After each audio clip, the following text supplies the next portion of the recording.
whoever is listening, however you are listening, I want to welcome you back. My name is Grayson Mann. This is the Man with the Plan podcast, episode 33. Guys, another podcast, another interview. Today I have with me Coach J.W. Myers. He is formerly from Jacksonville, where he attended high school, Episcopal School of Jacksonville. He was a 4-year starter at Charleston Southern University, where he played college football, and he was named a captain his senior year. And he was the member of the Big South All-Conference team. A lot of accomplishments there. He was the head coach at Coastal Christian, where in 2015 he was the head coach.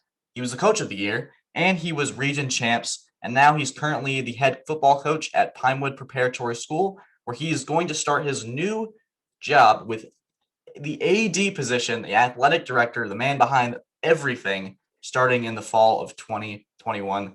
Coach, welcome to the podcast. It is an honor to have you here. Grayson, thank you. I'm excited to be here. I've actually feel very honored to be on this show. I've I've listened, and of all the things you talk about and all the stuff you cover, I'm like, man, you pick me. I'm humbled. So I really want to just get right into it. I obviously see in the background you got your CSU jersey hanging up. So I really just want to start there. Take me through those playing days at CSU. What drew you there? How did that process begin? And what were some just special things about playing college football? Because not everybody gets to do it. It's a very exclusive club, if you will. Yeah, no, it was something. A lot of people say it's like a dream of theirs growing up, like from a little kid, like, oh, I want to play at college and all this. And honestly, that dream or the whole idea of playing at the next level probably didn't happen until around college, or excuse me, not college, until about high school, about ninth or 10th grade, that I was like, oh, I could actually do this.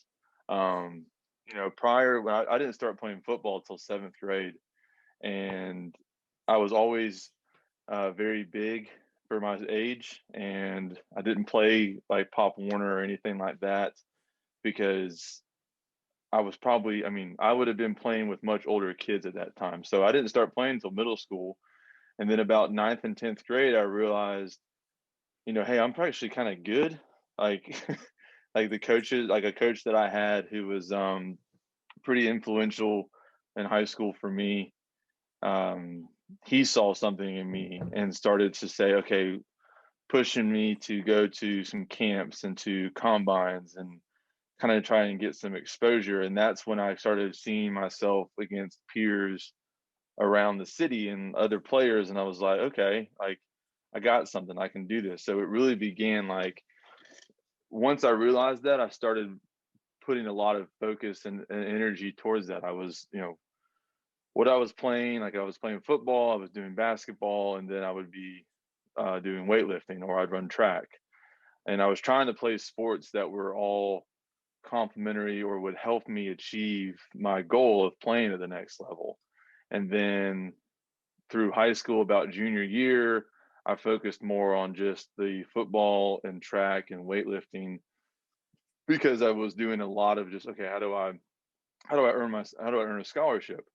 Um, and so it was really cool how it all happened. I didn't get a ton of offers. Academically, the school I went to was very, very difficult, very strong academic school. So my GPA wasn't as high as it needed to be. And I wasn't a great test taker. And a lot of that stuff has changed now with NCAA. But back then, I only had two offers to play um, in college, and one was from Liberty University and one was from Charleston Southern. And then I had a preferred, like I had a preferred walk on at like Central Florida. And then that was really about it. Like I probably could have walked on somewhere else if I'd have gotten into this school, but I didn't want to go that route. I would much rather have been either received a full scholarship or just go and say, okay, my football career is done. I'll just go be a student somewhere. Um, so about my junior year is when a lot of, some of the schools really started contacting me and reaching out, and Charleston Southern and Liberty University were the two big ones. And Liberty University actually offered me a scholarship first, offered me a full ride, and then about a week later, Charleston Southern offered me a full scholarship, because Liberty and Charleston Southern were in the same conference, and we were rivals, and we would kind of go back and forth between conference titles. So they were like, okay, if Liberty offered you, then we'll offer you, that kind of thing, you know? Little clash. Yeah. So it was that was kind of neat. And then so I took 2 trips up there. I went to Liberty, and then I went to Charleston Southern, and it was one was nicer than the other. Like Charleston's a lot nicer than Lynchburg, Virginia. Yeah, that's fair. There's a lot more going on here, and little did I know that Liberty University would be what it is today when I went up there in 2005, because now it's a FBS school, and you know, a lot more facility wise. But Charleston Southern was just, I mean, it is a unbelievable school, and it is actually, I attribute so much of what I now am a part of and what I have in my life for my time at Charleston Southern, because in high school, I just saw it as, here's a chance to go to school for free. Here's a chance for me to play and start. I could start right away. I didn't have to sit out a year, and it was close to home, and it was Charleston. I was like, well, this is a cool town. These are all wins. Like, let's do this. And while at Charleston Southern, I played football, but I got a degree. I met my wife. And when I graduated, it set me into the current career that I'm in now as a head football coach. So it was pretty cool. I mean, it was a good time. So when you were playing at CSU, was there a moment or a game that really stood out to you in the 4 years that you played that you're like, wow, it's so much bigger than you originally think? Because I mean, me watching on the TV, I can't like describe like running down the hills of Death Valley or seeing 80,000 people in Alabama. Have you ever been in a place where you're just like, this is college football? Yeah, I've been at the large scale and the small scale. And what I mean by that is, like, Charleston Southern being FCS school, like, and we don't have the funds that a lot of bigger schools have. So we would play money games. You know, we would go and play the big FBS schools. Like, during my time there, we played the University of Florida, we played the University of Miami, we played South Florida, we played the University of Miami, Ohio. Trying to think, that was my time while we were there. Maybe one other one, I can't remember. But those were, I mean, that allowed us the opportunity to go into a bigger stadium and onto a bigger stage. And some of, like, I think one or two of those games was televised, which was in 2000, between 2005 and 2009. Like, a lot of FCS schools weren't on TV like they are now. Like, the coverage wasn't what it is today. You know, we didn't have ESPN Plus and things like that. So that was a chance for us to get to kind of have, one, we got money for our program, but then two, it was great exposure and a great experience for us as student athletes to go out and play on that big stage. Yeah. Because, you know, as those would have been goals for us, like, oh, I'm from Florida, I got to go play in, you know, at the University of Florida in Gainesville. Yeah. In front of 90,000 people. It was And the at that first game of the time, year. that was Urban Meyer's year. That was Urban Meyer? Yeah. So that's Tebow and all the, oh my gosh, that's so well, cool. Here's what's crazy. They had just come off their national championship year. They were ranked number one, and it was the first game of the season. So everyone in the state of Florida who's a Gator fan was trying to get to that game, just because they wanted to see. They didn't care about us whatsoever.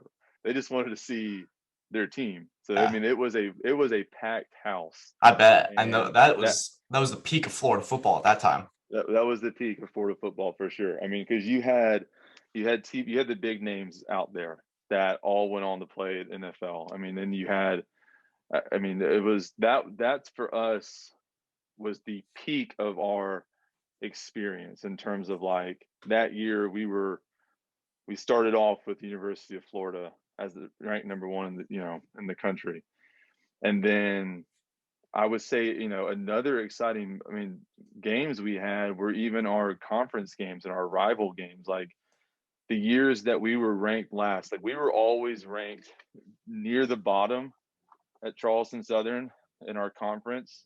And during my time, we either won the conference or we're finishing in the second to third spot.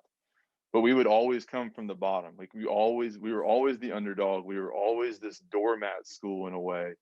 But the guys that we had and the coaches we had, they instilled this work ethic in us that, this is what they're saying about y'all, but this isn't true.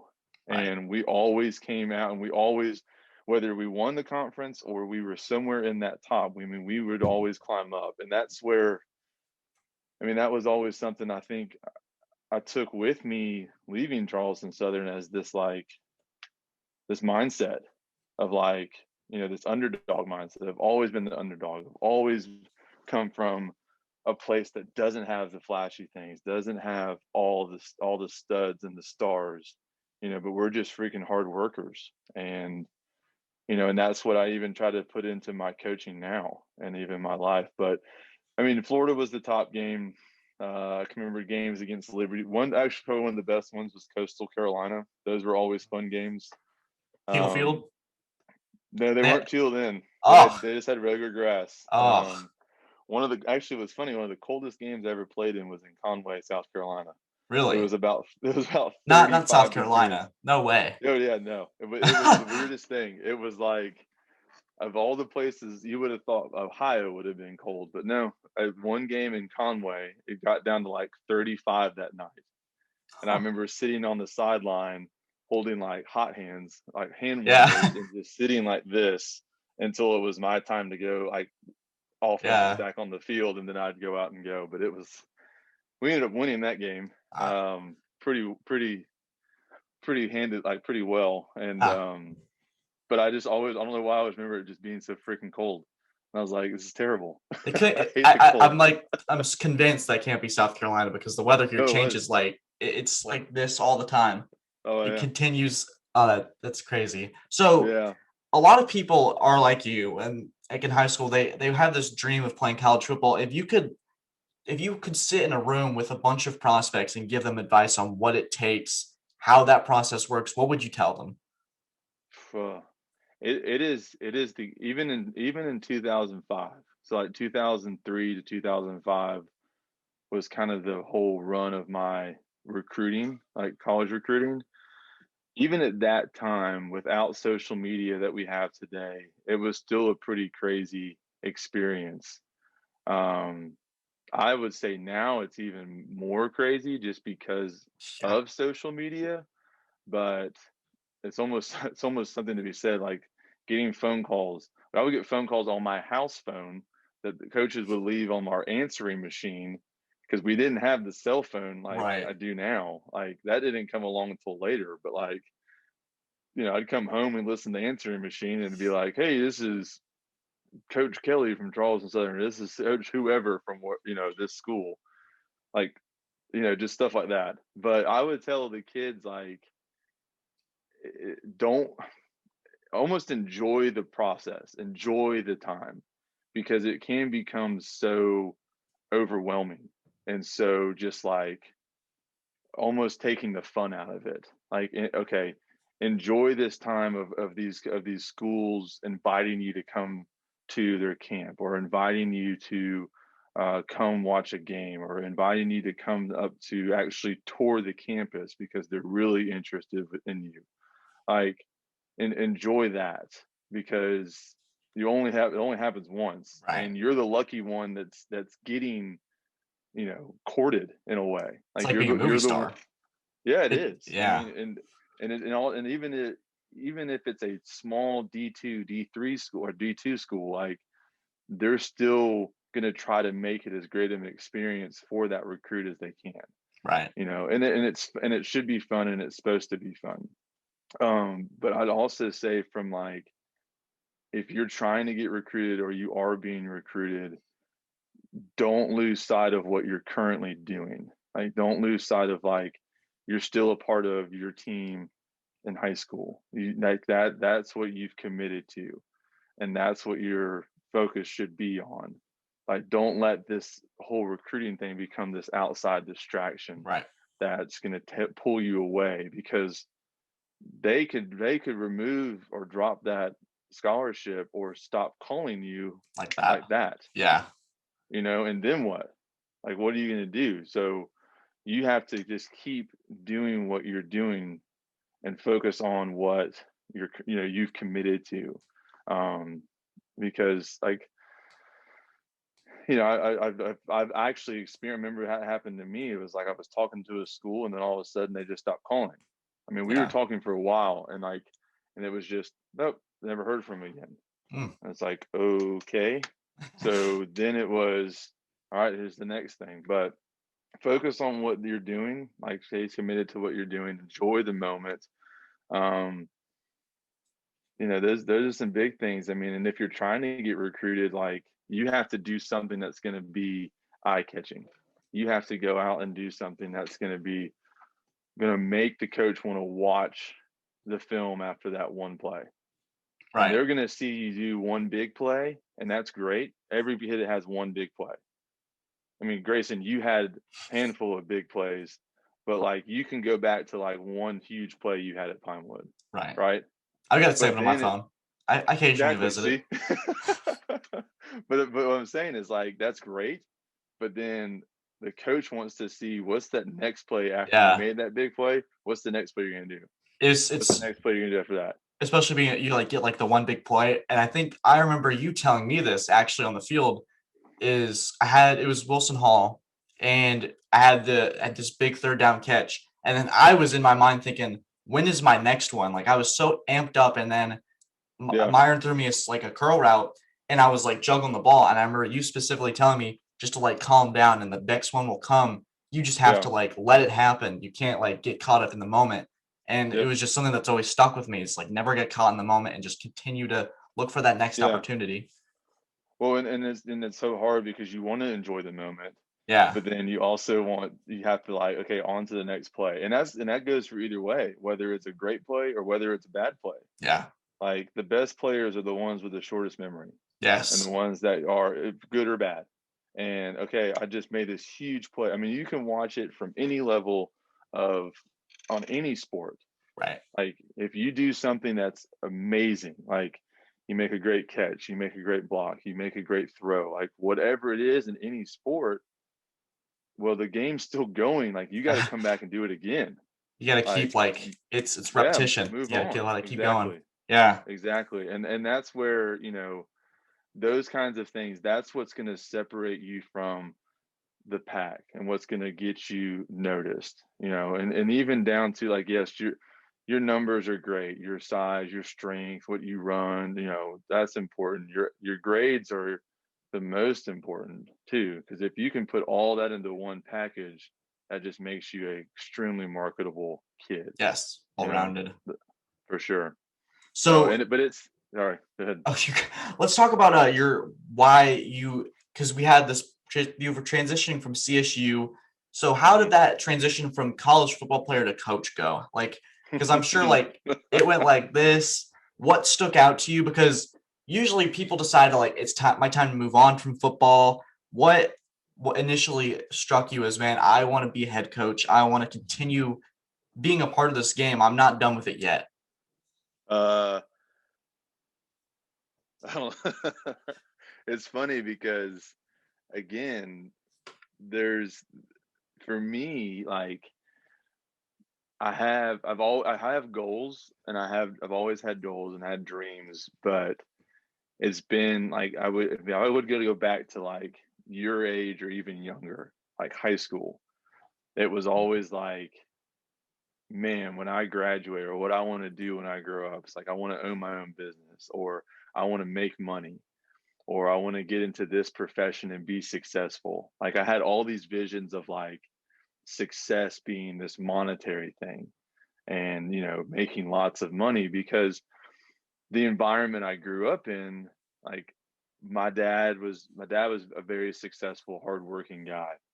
Um, always, like, did everything for his kids. My grandfather owned his own business. My uncle owned his own business.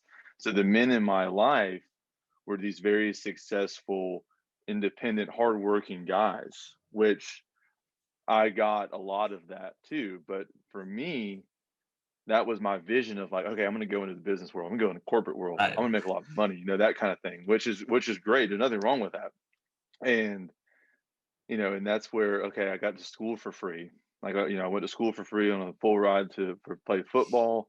I went to a Christian university where I grew more in my faith from where I was in high school, and then through college as I grew up and matured, and then even also within my faith as a Christian, like even matured and grew up in that way. And so when it came time to graduate, I still in the back of my mind, or still wanted to try to achieve this goal of like, okay, I'm going to go into sales. I'm going to go into corporate. I'll try to get into sports marketing or something.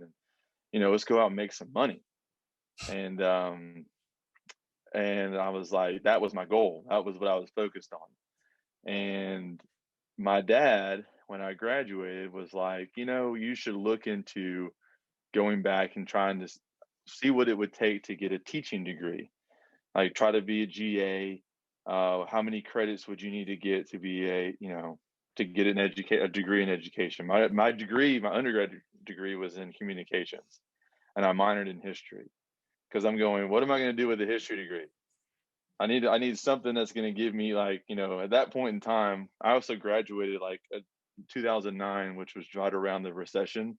So jobs weren't like as readily available, but that's a different story. So I'm going, what am I going to do with a history degree? I need to get like communications. I'm going to go into sales. Like, I don't know. I'm 21 years old. This is my thought process. All right. And I graduate, but the whole time my dad's like, hey, see what it would take for you to get, an education degree, like a second major. Right. I was like, okay, like I could be a GA for a little bit and go that route. And so I kind of always thought about that, but it wasn't until I received an email from my wife, Beth, who was working for the head football coach at Charleston Southern as his secretary. She sent me an email that was a school named Coastal Christian that was looking for a head football coach and a teacher. And the pay was like $30,000, $30,000 to $35,000, something like that. And I'd been graduated for like 2 months, and I was just coming up there to see her, and she sends me this email, and I'm like, okay. So I called the school and talked to the headmaster, and it was on a Wednesday. I talked to him for like 30 minutes, and he said, come by Friday and we'll do an interview and blah, blah, blah. So I go and get my little suit ready and all these things and my resume, and I go into the school on Friday, and we interview, and I'd meet with different people. And by that afternoon, they'd offered me a job to be the head coach and a teacher at Coastal Christian, 3 months removed from college. I'm like, no, I don't have a degree in teaching. I have a history degree. I've played college football. I'm like, okay, here we go. And basically, only reason I was like looking into this whole thing was because I saw, hey, this is what we're offering for money. We're looking for someone who maybe had playing experience or is interested in being a coach. And I'm like, yeah, let's give this a shot. I don't really have a job right now. I need a job. It keeps me in Charleston, and let's see how this works out. So that is literally how I got into coaching. I had different people in my life. So I had my dad, and I had my offensive line coach who kind of hinted at the possibility of like, hey, you could be a coach. Like you have that ability. Like, think about it. But I always pushed it away because it wasn't to me like, oh, I'm not going to make six figures being, this little coach or doing whatever. Like, yeah, it doesn't like I could appeal one at the day. time. It doesn't The pop. appeal, yeah, exactly. The like, appeal for yeah. me wasn't there, and I was kind of ready to be done with football. I was kind of ready to move on to the next thing in my life, but again, what I thought was completely different than what God had planned for me. Right. and what he had lined up. Because the reason I got to Charleston Southern was my personal appeal. I was like, oh, this is fun. I went out downtown Charleston, like all these like, fun things that I saw. But he saw something else for me. Right. He put me in an environment that he knew I would be successful in And look where and you that are I now. needed. Oh, I know. And that's what I'm saying. Yeah. Like, I can look at it now as, 12 years or 14 years later and realize, okay, like Yeah. now I kind of understand The bigger why picture's this. there. It's yes, it does. But at the time, you're looking at it of a, hey, here's a fun school and a great town and free, and I can play, like all these things that were about me, me, me, me, me. But then, there's more. There's a bigger picture there, and like Yeah. you're realizing, okay, this is making sense. but no, I got into coaching because I thought, I was like, hey, I actually do enjoy teaching. Like I would work camps during the summer, youth camps at Charleston Southern. I would, and those were always fun. I had some great coaches growing up. I had some really bad coaches growing up, but I had some great coaches that were impactful in my life. And, kind of, I saw what they were doing. I was like, okay, that's kind of, that's cool. Like, but again, it was never that ultimate appeal. Like, this is what I want to Yeah. do. And it wasn't until I finished my first year of coaching and teaching. I think we won one game, maybe, yeah, one game, one or two. I don't know. Who cares? And then, but we actually dropped from 11 man to 8 man in that 8 man football in that same year. And the classroom, I probably got called to the principal's office more than my students, just because of like, you can't say that or you can't do that. Like this, me being a dumb 24-year-old, like not knowing exactly what to do in the classroom. But after I finished that year, I was like, this is what I want to do. This is what I feel like I'm called to do. Right. And I actually I read a book that summer written by Bobby Bowden, and the book was called Called to Coach, and the story he told about his life and kind of what he was doing, I drew a lot of parallels to my life from that. And, it was one of those like, okay, like I hear what he's saying. I went through this year. Like, I really do feel like this is where God wants me to be. This is what I'm called to do. And let's get out. Like, let's go. Let's see what happens. So after And 14 years of coaching and like you're very experienced, you've been doing this for a while, what would you say is your style, your philosophy? Like what do you apply when you go out there and coach? What strikes out to you? What's important to you? What do you want to cover? Like not in terms of like X's and O's and plays, but like what do you want your players to feel when they're out there like playing and what they want as an experience? I'm it's all for me. It's always been, even as a player, it's always been like, when we're out here, we're here to work, and like we're here to like get after it and put in that hard work. And that was instilled from me from the men in my life, and even my mom and women in my life. But like my coaches, like that was always our thing. Because remember, we were always the underdog. Any team I've ever Right. been a part of, we were always the underdog, and we always had to outwork anyone else. So that is like, to me, the main philosophy, or not main philosophy, but one of the main pillars of like, okay, hard work. And nothing can be, everything can be accomplished through that hard work and that commitment. Um, but as I've evolved and as I've grown as a coach, my first year is completely different from now. And I was very much coaching kids and at a small private school almost the same way as if I was at Charleston Southern. I was like, Mm. okay, I can't do that. I gotta, gotta change that. There's a balance to it. For sure. And it was like, I realized that very quickly. And that was, again, just naive. But I, to me, as I've grown in this, it's become more about the relational side and coaching the heart. and reaching the heart, and like really trying to let those kids know that we care more about you as an individual than we do about you out here as a player.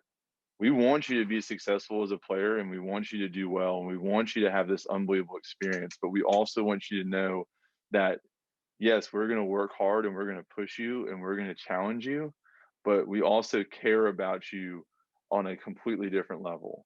I Right. want to know about what's going on in your life outside of this football practice or this week of football.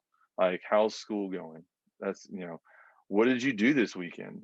How's it, how are your parents doing? Have you gone anywhere? Like, did y'all, like just little things like that. That's that relational side is really what I try for me and my coaches to really focus on, because we can teach X's and O's. You can go read a playbook and teach any of these kids Yeah. how to run this play.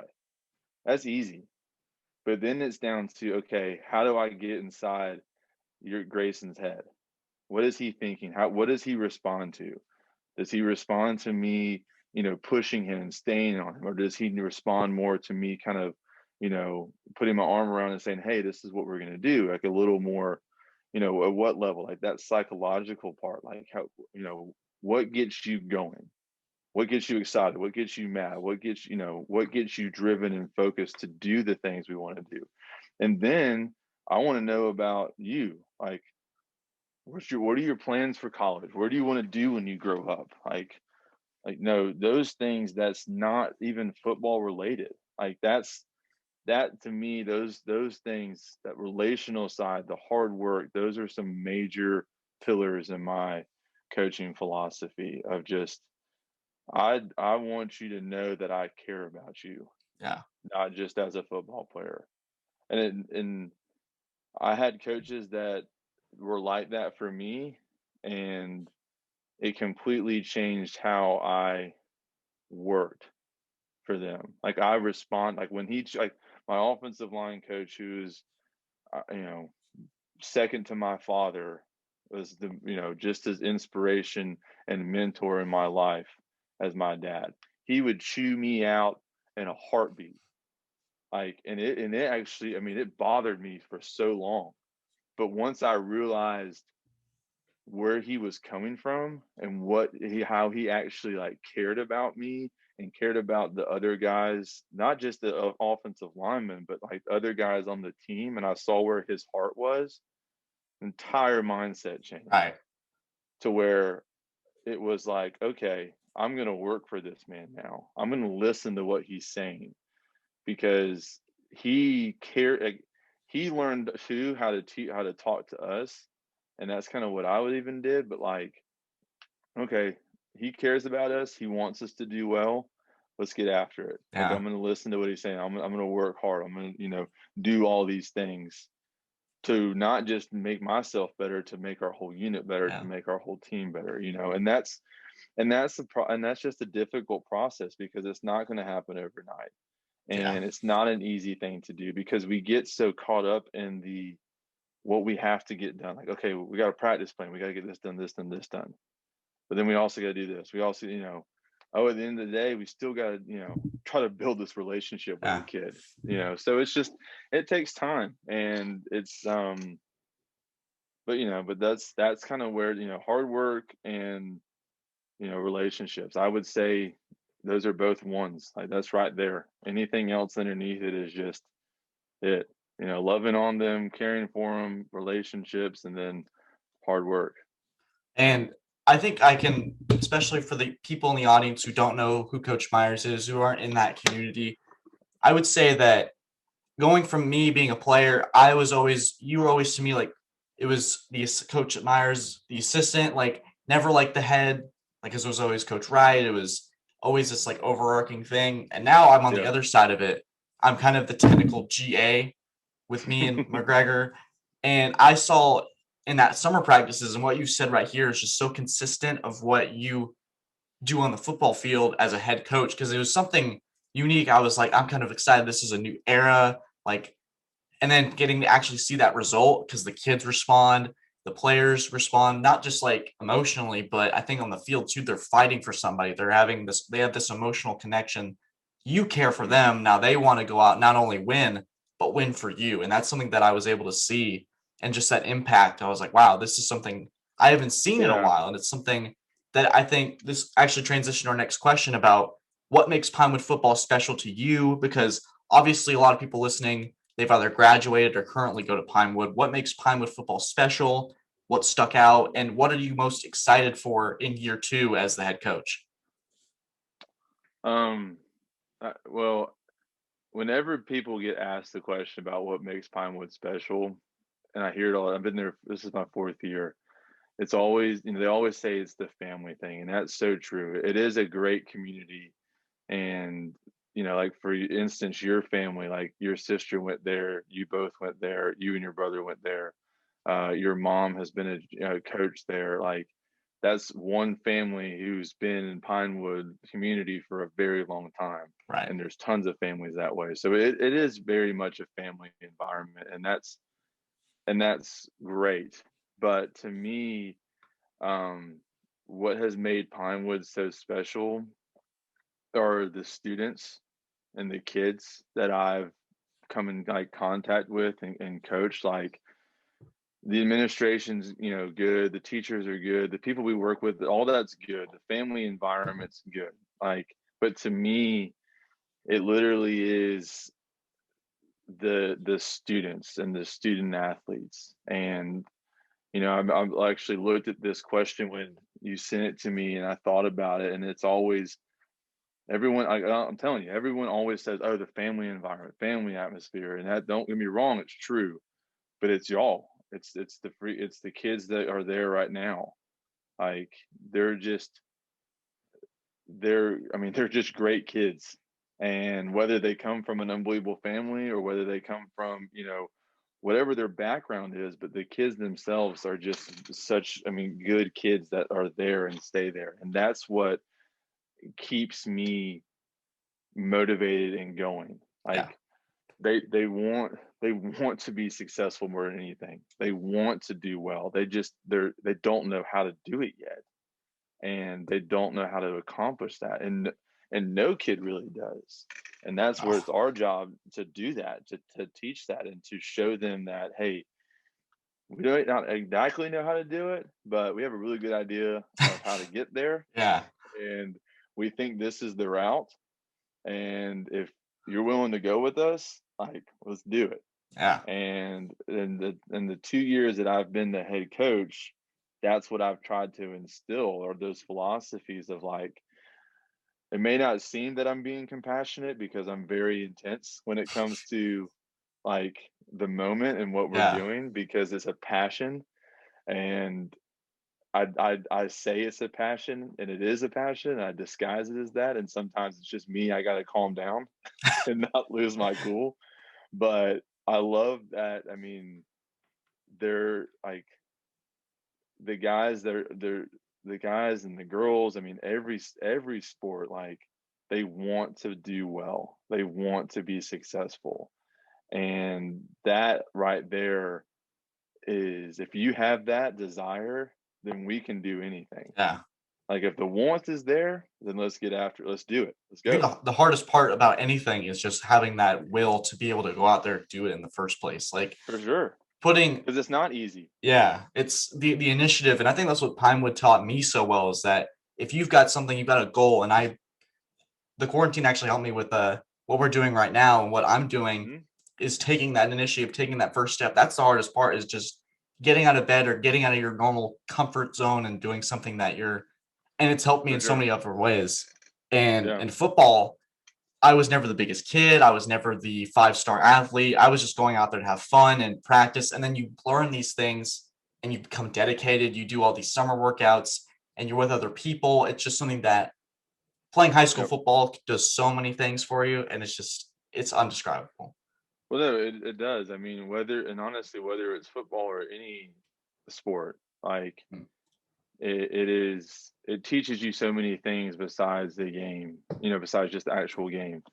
And to me, I'm biased because I'm a football coach and I've played it, and football has been football, like it's not my life, like, but it has, since seventh grade, it has allowed me to do things that to where I'm at now. Like, Yeah. it's got me to it got me a free education.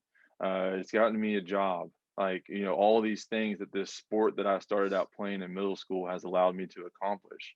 Yeah. And it's taught me so many things, because it's not just that individual game. It's this mix of guys. It's 11 dudes trying to accomplish one thing. Yeah. And it's pretty special. It's also, I mean, it's also a very interesting sport and what it's about. Don't get me wrong. We're gonna run around and hit each other and tackle the guy with the ball. Like, but at Yeah. the same time, it is a magical and unbelievable sport in terms of like teaching you things that you don't just learn Yeah. on your own in a day to day. So like for me, like it is, I've watched it from, you know, having a really high number of kids on a roster to no kids on a roster, to working and building it back up to getting more kids on your roster. But every year it goes back to just the kids, and like that's what honestly makes it special is the kids that are there. The parents and the families are great, but those are the ones that are just like, they're hungry, they want to do well, they want to succeed. Yeah. Even if even if it's just, I don't have an ounce of athletic ability, but I'm going to come to try it. And I want to do well, I want to achieve that. Right. And then on us as coaches is making sure we're encouraging that and we're pushing that and we're teaching them how to accomplish those things. Right. So, because winning's awesome, winning's great. Everybody wants to win, you know. But at the end of the day, like I've been a part of two winless seasons, maybe no, three winless seasons. I've also been a part of undefeated teams. I've been a part of I've played on the undefeated teams. I've been a part of multiple winning seasons, championship games. Like I've been on both ends of the spectrum. Like, it's, but at the end of the day, it's, the wins are great, the losses suck, but it's still this, what have we learned from it? What have we grown from it? Like, Mhm. you don't really even remember those times. You remember the experience. You remember the time on the bus, the time in the locker room, the time that we were doing this stuff with your teammates and with your coaches. Like that's what comes back, and you remember. So Yeah. to me, that's you know that's kind of where I'm at. Like, we won one game, we want to win more games for sure, but Yeah. I also want them to have a great experience, and I want them to learn something from it besides just how to win and whatever. But year two, I'm just excited to watch these younger kids who like grow up. Yeah. I mean, it's there's a it's kind of it's fun. It's a very challenging and frustrating process at times, but it's also a very fun process of what we're doing at Pinewood and what is happening, because I mean we've averaged about 80% of our whole roster for workouts already this summer. Last year, the pandemic, we were about 90%. So that's 35 guys out of a 45 team man roster that's missing 10 dudes. Where we know they're at, like we know where they are. But that's huge. I Yeah. can't tell you that I've ever seen that. And the drive and the want to do well is there. And I don't even look at, again, I want to win some games. We all want to win games, and that is a goal, but it's Yeah. not the goal. I want to see them compete and improve and just focus on, you know, or what's important now, which is the weight room, and then it's the field, and then just stepping. I wanted to see them continually growing in the right direction, and just getting better and growing and growing and growing. Because if we do that, then sky's the limit. The wins will come along naturally with that. Exactly. And then that's great. But we can't try to rush it. We can't try to push it into this thing. So I'm really just excited to see, some of these younger kids who have worked hard from last season, step into a bigger role, seeing where the group that's coming up from JV, that or middle school, that will be, some of them will be playing on varsity, like giving them that experience, and just seeing where we go from here. We have a pretty tough schedule. Have 11 games on there right now, and we figured it's more fun to play games than to practice. So yeah, I'll assess that one. Yeah, we'll just try to play some more games, and but we have 2 high school league teams open up with, which will be fun. Yeah. So, and then we go right into probably, a tough region. Yeah, the Skeezer region is no joke. I'll say that. Sure. So before we wrap things up, we're gonna go into a rapid fire section. I'm gonna give you about 8 quick questions. So whatever comes to the top of your head. The first one is gonna be funniest moment as a coach or a player. But I will say, if you've got a moment that involves McGregor and you want to share it, please let me know, because that would be be great. I have so many. Yes, a lot with McGregor, but just like, I'd say my entire career has been the funniest moment. There's so many, man. I'll try to think of one. I can't Yeah. All right. Whatever you're yeah. All right. We'll go ahead. We'll start with the other ones. And if you can't think of something before we wrap things up, then you can share it and we will talk about it. So we'll start with number one. If you have a favorite NFL player, what is it, or who is it? Favorite NFL player? Yes. Oh gosh. There's so many. Current? Does it have to be current, or it could be anything? Anything? Yes. Peyton Manning. Yeah. And then Jeff Saturday. Okay. That's okay. That's one I've heard in a while. But not even when they were playing together was great, but even just separate, they were both, There was a clip of the two of them on the sideline. I think they'd ran the ball 3 straight times and they failed to score. And Manning is I've never seen his face was so red, and gets in Jeff Saturday's face and screaming at him. And then the post interview, they're like, "Oh yeah, it was just a game. It's fine. Mm-hmm. We're best buds." Yeah. I was like, I was so confused. I was like, "What the heck?" I know. Well, they were a great team, combo. Oh yeah, between the two of them, it was. I watched them a lot and read stuff on them. So yeah, those two. Yeah. All right. Then your favorite broadcasting team or place to watch football games? It was a Fox, CBS, is it ESPN? Oh gosh, I don't like Fox. I hate that little robot. Oh no. It's funny. It's CBS, and here's why. I don't hate Fox. I do like Fox. Sorry for throwing that. Anybody who's a Fox fan of the robot, I apologize in advance. I forget that this is public and not just you and I talking. No, I say CBS Sports, and here's why. Because I can remember growing up as a kid and waking up Saturdays and college football being on or coming on, and whether it was the CBS covering the SEC, I can always remember hearing that music.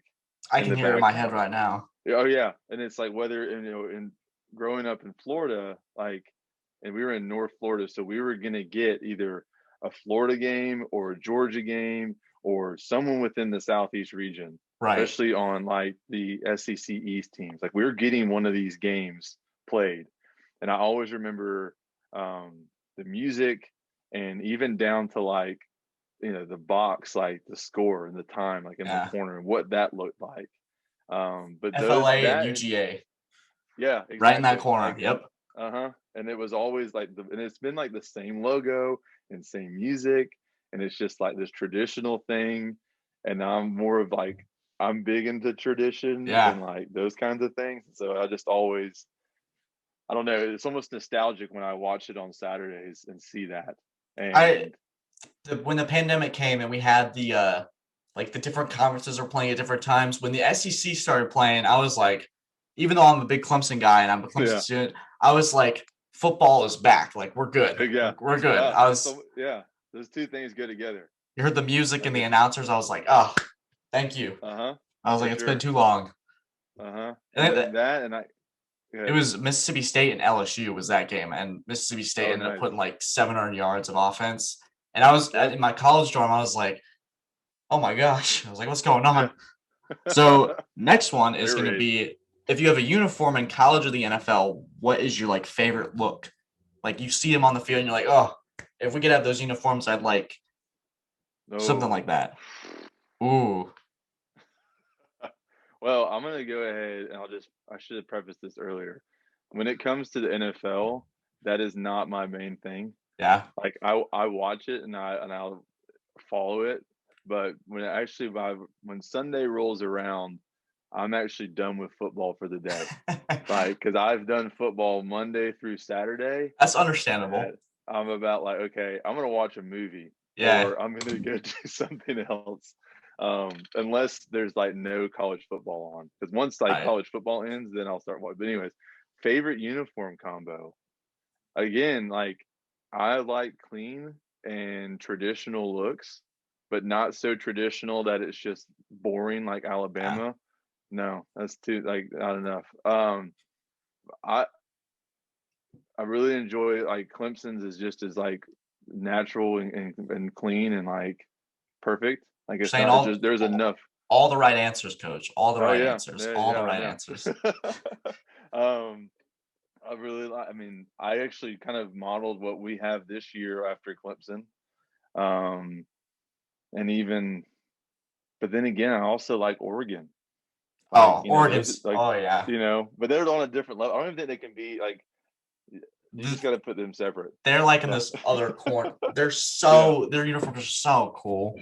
Like they got something new every year. Like I think it's every game. There's something different every game. Oh, interesting. But no, I mean, for me, the ones I always like look at and like, man, that's sharp. Like that's just a good, solid, like clean uniform. I mean, Florida, shot the heart on Florida, Clemson's. The SEC schools, with the exception of Alabama, like theirs really just bother me with how bland it is. Like, Alabama does need like an alternate. They do need like a different jersey to like kind of mix things up. Give me something else. Florida States are great. I like Florida State because they're just enough flash that it's not like holy crap. But it's good. And I grew up a Florida State fan as well. Okay. So we're gonna go into our last two. The first one is the best college town that you've been to, and the Clemson can still apply to this one. Actually, the last two, Clemson can apply to these two. Clemson is great. Yeah. I actually have not been. I've been to Clemson several times, but I have not been into the downtown area very much. I mostly stayed around the stadium, which was still fun, and like the lake. Like I've been that. Oh, Hartwell's amazing. Yeah, like I've done all that, which is great. But oh man.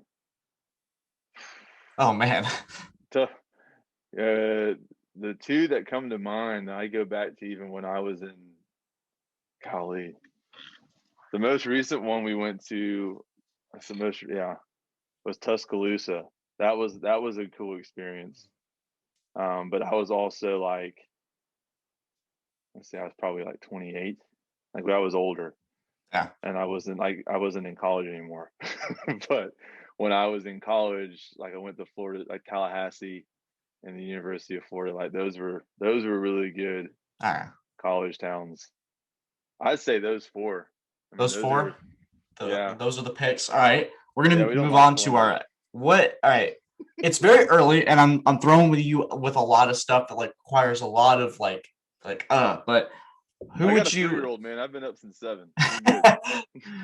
What is your pick right now for the national championship in 2022 when they go to Indianapolis? Who do you have raising the trophy at the end? Oh gosh. College, it's a little easier because there's like 4 teams that usually consistently make it. Clemson. Yeah. We're hoping. We're hoping.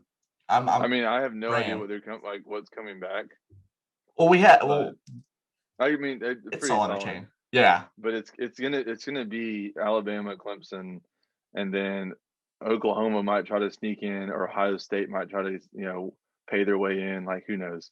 But and then there's gonna be some outlier. There's always gonna be some random outlier. But it's gonna It's be three very consistent teams, and there's one uh-huh. random team that like it's like a Notre Dame or a Washington that Yeah. and I don't have many because there's usually like or Oklahoma they'll usually find their way in. It's funny because like I really like Oklahoma. I mean, I just I like Alabama. Like I actually like from a football standpoint all those teams. Yeah, Like I enjoy watching all those teams. I very mean I enjoy efficient. watching all of the college football teams. There's not one team in college football that I'm like, I hate you. Will not watch you. Like, because I'm just a fan of programs and coaches and the sport itself.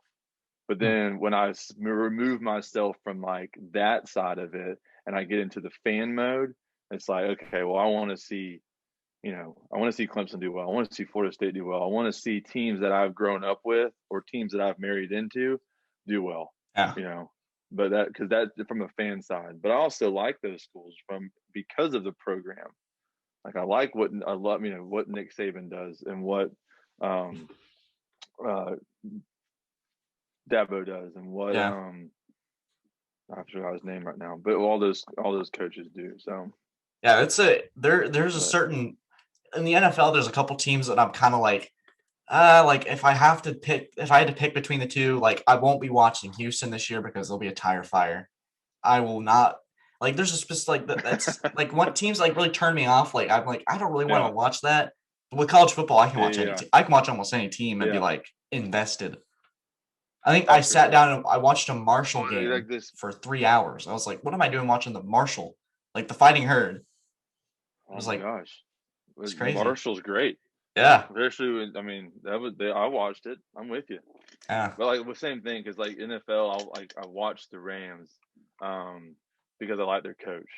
yeah. You McVay. know, yeah, I watch. I mean, I even watch like Tampa Bay. Like, yeah, there's all these stars on it, but I actually like what's his name? Like I'll watch certain NFL teams because I like that coach or like a certain thing about them. Yeah, But and the same thing with college. Like, and that's for me as a head coach. Like, I'm really like, I'm weird because I'll watch the post game interview. I want to hear what ah, that coach is saying. yeah, Like I want to hear, like, especially with certain coaches that I kind of, you know, admire or not but like kind of look up to in a way. Like I'm gonna listen to their post game interview, not Belichick's because that'd be Belichick is terrible. like But it's like talking to a robot. I know. But like, I'm very interested in, buzzwords and things that they say, not that I'm gonna it's almost just like for me, like, okay, if I'm a player and I'm going to watch film, I'm going to watch someone who's better do, pass Yeah, block. Okay, I'm going to learn some tricks from this person doing, pass block. I'm going to watch myself doing it. So yeah, for me, it's like I'm going to watch someone who's at the highest profession, you know, given a post game interview. Like, how do they handle themselves? What are they doing? What are they saying? Like, just certain things like that. So for me, that's how I get better. Like that's how I can kind of hear what this person who's done really well is saying and doing, and like, okay, well, what can I do to make myself better? Not yeah. that I'm trying to copy or be a Dabo or be a Nick Saban, but like those guys are very successful.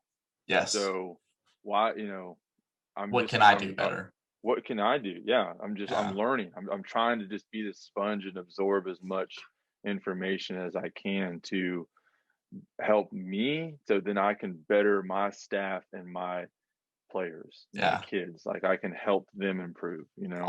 All So great things. So yeah, man. that wraps it up today. Our interview with head coach JW Myers. It was an absolute pleasure to have you on. A fantastic interview. Do you have any last words before we sign off?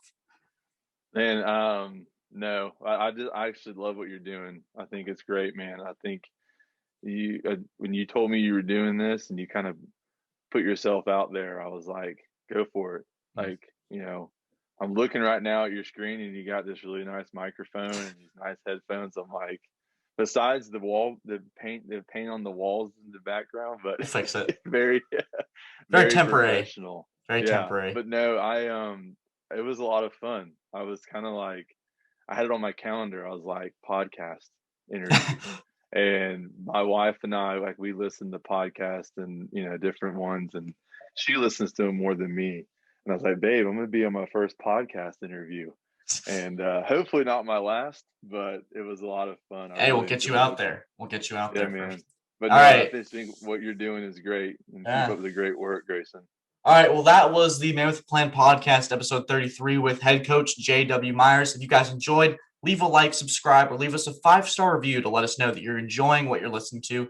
Guys, have a fantastic weekend. Or if you're listening later, have a fantastic week. And as always, take care. Go Panthers.